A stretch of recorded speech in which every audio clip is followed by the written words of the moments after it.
Vous écoutez un podcast Top Musique. Premier sur la région. C'est moi le patron, avec le réseau Entreprendre. Eh bien, chers amis du podcast C'est moi le patron, bonjour. Aujourd'hui, je reçois un patron qui s'appelle Jean Dagray. Bonjour Jean. Bonjour Alain. Alors, c'est un podcast, je le rappelle, qui est coproduit par Top Musique, nos amis de Top Musique, de la radio, et Réseau Entreprendre Alsace. Jean Dagray est un serial entrepreneur. Je vous explique, il a créé sa première entreprise il y a une trentaine d'années. 29 ans. 29 ans précisément. Dans 5 jours. Eh ben voilà, 29 ans dans 5 jours.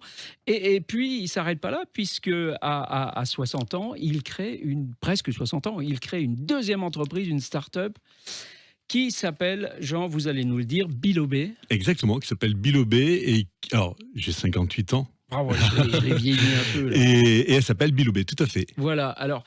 Jean, vous allez nous dire ce que fait Bilobé, mais d'abord, dites-nous pourquoi, après 29 ans d'une carrière bien établie, puisque Jean Dagray Communication existe depuis 29 ans, marche très bien, pourquoi est-ce qu'on prend le risque de créer une nouvelle boîte, une start-up ? Alors, je crois que c'est très irrationnel. C'est en même temps des convictions. J'ai créé une start-up qui permet de réduire l'impact carbone de tout ce qui est communication. Site internet, réseaux sociaux, campagne télé, campagne radio, campagne d'affichage, etc. Et cette conviction, je l'ai depuis plus de 10 ans. Et le marché était prêt. J'ai reçu énormément de mails entrants par rapport à une solution que j'ai créée il y a déjà 10 ans. Donc il y a un petit côté... La solution existe depuis 10 ans, mais l'entreprise n'était pas en route. Ouais, exactement.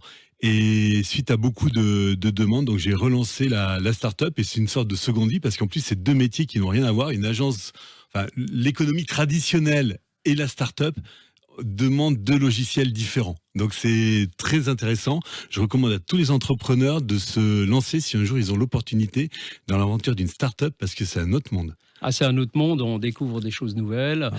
En plus, le numérique est arrivé il y a 30 ans. Il y en avait un peu déjà, mais beaucoup moins quand même. Pas beaucoup il y a 30 ans. Ouais. Voilà, et aujourd'hui, on est en plein dedans. Ouais. Alors, dites-nous précisément ce que fait Bilobé. Ouais. Alors, Bilobé permet de calculer tout ce qui est impact carbone de tout l'univers de la communication. Donc, je l'ai dit avant, campagne de télé, radio, d'affichage, mais également tout ce qui est sur les réseaux sociaux, campagne sur les supports print, campagne sur les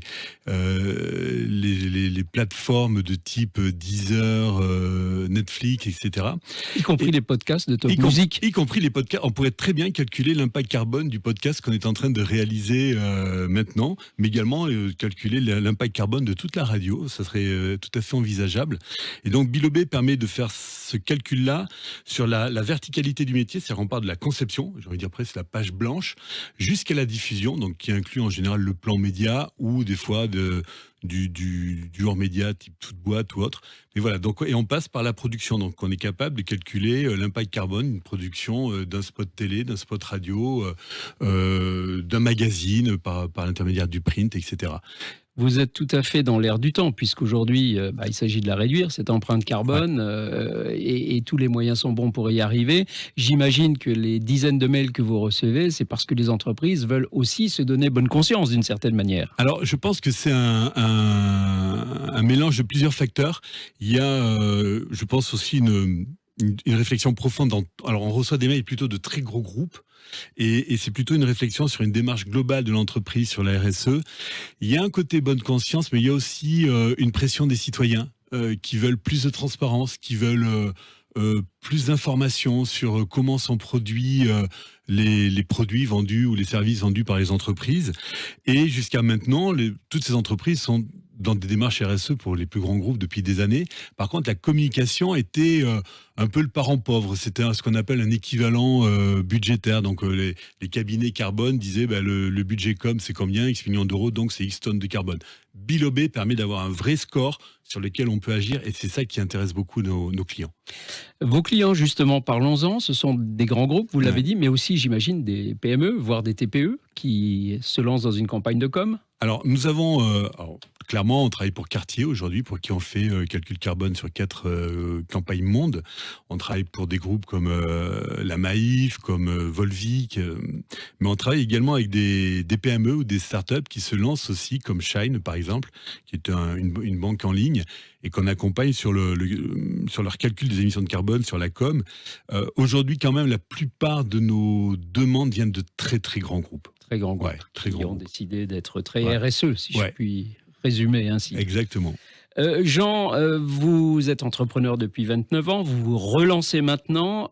Pourquoi être venu chez Réseau Entreprendre? Vous savez déjà tout de l'entrepreneuriat? Alors, déjà, j'étais déjà membre de Réseau Entreprendre, puisque moi-même, j'ai accompagné des entreprises dans leur programme de démarrage au sein de Réseau Entreprendre. Donc, il y avait une vraie volonté pour moi de transmission et d'accompagnement de jeunes entrepreneurs ou de nouveaux entrepreneurs. Et puis, je suis devenu lauréat de Réseau Entreprendre. Passer de l'autre côté de la Je barrière. suis passé de l'autre côté, exactement, et ça, c'est vraiment génial. Et alors, je vais dire la marque Réseau Entreprendre, c'est une caution. Moi, je m'aperçois dans l'écosystème des startups, quand on va voir la BPI, par exemple, ou quand on demande une subvention à la région, le fait d'être lauréat Réseau Entreprendre est une vraie caution. Donc, il y a le C'est un côté plus. Ouais, il y a vraiment le côté marque de Réseau Entreprendre. Et puis, un deuxième point qui n'est pas négligeable, c'est un aspect financier, puisque je suis bilobé et soutenu financièrement par Réseau Entreprendre par l'intermédiaire d'un prêt assez important. Et le troisième point, c'est l'accompagnement, puisqu'au sein de Réseau Entreprendre, quand on est lauréat, on a un accompagnement individuel et collectif. Et là, j'ai la chance, dans mon accompagnement collectif, d'être accompagné par des gens qui sont dans un écosystème de start-up à Paris. Et ça, c'est une vraie aide, parce que moi, je suis strasbourgeois et je découvre un autre univers, mais également un univers parisien. Donc, un autre univers d'entreprise, les start-up, mais en plus un univers parisien. Et donc, Réseau Entreprendre m'accompagne en local, mais également au niveau national. Eh ben voilà, vous voyez qu'à tout âge, et même quand on est dans l'entrepreneuriat depuis 30 ans, on peut se relancer, recréer. Et c'est cette foi qui vous anime, Jean. Et sachez-le, chez Réseau Entreprendre, on est vraiment très heureux. Tout le monde peut se lancer, tout le monde peut réussir. Merci, Jean. Merci beaucoup.